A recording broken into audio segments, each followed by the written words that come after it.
Pak Sarmin adalah seorang penjual bakso keliling. Setiap hari Pak Sarmin menjajakan dagangannya keliling desa, dari desa satu ke desa lainnya. Biasanya Pak Sarmin menjual bakso berangkat sore hari sekitar 3 sore dan biasa pulang jam 12 malam sudah sampai rumah.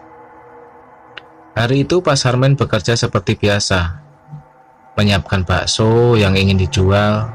Setelah pukul 3 sore, Pak Sarmin berangkat keliling untuk menjual baksonya.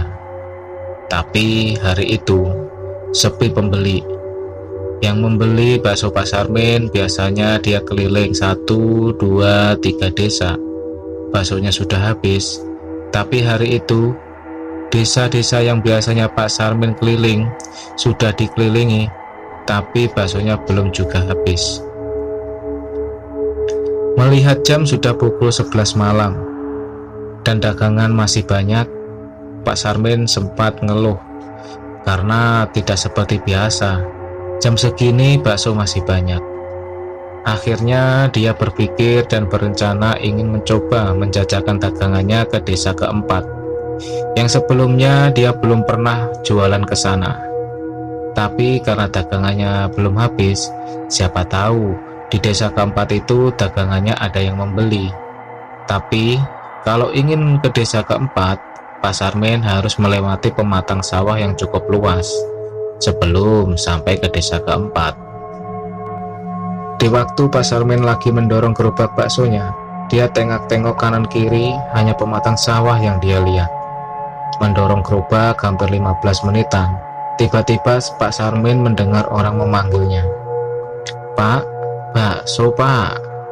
Mendengar ada suara memanggil yang mau beli bakso, Pak Sarmin menghentikan laju gerobaknya dan menengok ke samping. Ternyata ada seorang ibu-ibu yang lagi duduk di depan rumah. Pikir Pak Sarmin, itu rumah pertama yang berbatasan sama pematang sawah. Setelah Pak Sarmin menghentikan gerobaknya, ibu-ibu itu nyamperin Pak Sarmin. Setelah sampai di depan Pak Sarmin, ibu-ibu itu memesan bakso dan berteriak ke dalam rumah untuk memanggil orang-orang yang ada di dalam rumah. Ternyata di dalam rumah itu banyak banget orang-orangnya, dan keluarlah mereka untuk memesan bakso. Sosok-sosok orang ini nggak dipeduliin sama Pak Sarmin karena dia sibuk melayani bakso. Sampai di mana selesai melayani, tinggal menunggu mangkok. Dia baru memperhatikan sekitarnya. Dia berpikir ini rumah baru dan mungkin ini rumah lagi banyak tamu. Kalau enggak, emang rumah ini banyak penunggunya. Setelah selesai menunggu beberapa menit, seorang ibu-ibu membayar semua baksonya dan mengantarkan mangkok sisa bekas makannya. Di situ Pak Sarmin tidak punya pikiran yang aneh-aneh. Karena baksonya tinggal dikit, akhirnya dia putuskan pulang. Gak jadi meneruskan jualannya ke desa keempat. Sesampainya di rumah, Pak Sarmin membereskan dagangannya dan istirahat. Keesokan harinya, Pak Sarmin sore itu seperti biasa menjajakan baksonya keliling desa. Tapi sudah hampir tengah malam, bakso Pak Sarmin masih banyak sama seperti hari sebelumnya. Meskipun dia sudah keliling di 3 desa seperti biasa, pikir Pak Sarmin, dia akan menjajakan jualannya ke desa keempat. Siapa tahu seperti kemarin malam, baksonya diborong di rumah itu. Berjalanlah mendorong gerobak Pak Sarmin dari desa ketiga ke desa keempat.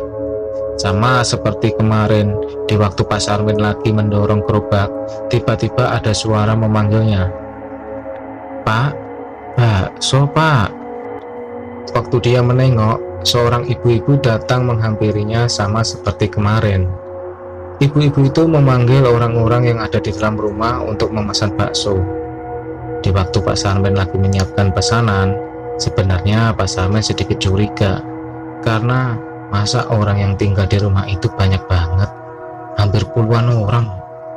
Tapi kecurigaan itu dia tepis, karena mungkin pikirnya saudara-saudaranya yang lagi nginep di rumah itu. Setelah selesai menyiapkan bakso dan tinggal menunggu mangkok, rasa curiga Pak Sarmin kembali muncul. Dia mendekat ke rumah dengan alasan ngambil mangkok bekas yang dipakai. Waktu sampai depan pintu rumah itu, karena pintu terbuka, jadi Pak Sarmin bisa melihat apa yang di dalam rumah. Waktu menengok ke dalam rumah, alangkah terkejutnya Pak Sarmin.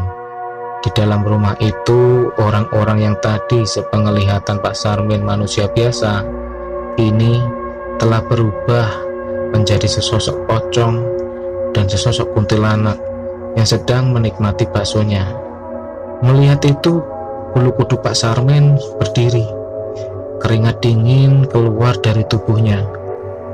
Pak Sarmin gak bisa teriak, dan badan dia gak bisa digerakkan. Sampai ada tangan yang menepuk punggungnya. Tangan itu terasa dingin, sampai baju yang dia pakai tembus dengan dinginnya tangan itu. Tapi anehnya, setelah ditepuk dia bisa gerakan kepalanya. Saat dia menengok, nampak seorang perempuan dengan rambut acak-acakan, dengan mata melotot keluar, wajah yang rusak, dan ada belatung menempel di wajah itu. Darah yang terus keluar dari mulut sosok itu, yang mulutnya sobek sampai telinga. Karena terlalu takut melihat itu, Pak Sarmin pingsan. Keesokan harinya, Pak Sarmin ditemukan oleh warga yang lagi pergi ke sawah. Pak Sarmin ditemukan oleh salah satu warga pingsan di tengah-tengah sawah di samping gerobak baksonya. Akhirnya Pak Sarmin diantar pulang ke rumah. Selang 1 jam, Pak Sarmin sadar dan menceritakan kejadian semalam ke warga yang ada di rumahnya dan istrinya.